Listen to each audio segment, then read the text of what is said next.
Hello বন্ধুরা, আমি তোমাদের সবার প্রিয় মিষ্টি মিষ্টি মন চ্যানেলে তোমাদেরকে স্বাগত। চলে এসেছি আজকের এক স্পেশাল দিনে নতুন ধরনের এক ভিডিও নিয়ে। তাহলে দেখতে থাকো।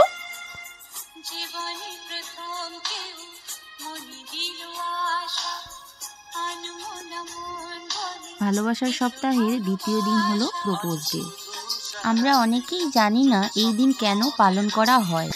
চলো তাহলে জেনে নিই কেন প্রপোজ ডে পালন করা হয়। শুরু হয়ে গেছে ভালোবাসার সপ্তাহ, আকাশে বাতাসে বসন্তের লুকোচুরি।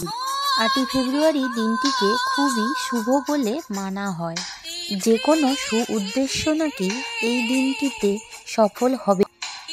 কাউকে যদি মন উজাড় করে ভালোবেসে থাকো, মন খুলে সব বলে দেওয়ার দিন আজ। সারা পৃথিবীর অগণিত মানুষ নিজের কাছের মানুষকে নিজের মনের কথা জানায়।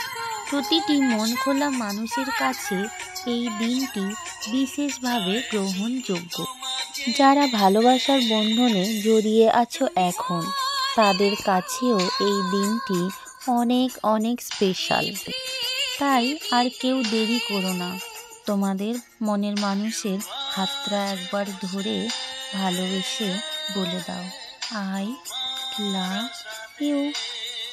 আমি সম্পূর্ণ একটা নতুন ধরনের ভিডিও দিলাম। বন্ধুরা, যদি তোমাদের ভালো লাগে তাহলে প্লিজ আমাকে সাপোর্ট করো, আমার একটু পাশে থেকো। তাহলে আজকের মতো টাটা, সবাই ভালো থেকো, সবসময় হাসতে থাকো।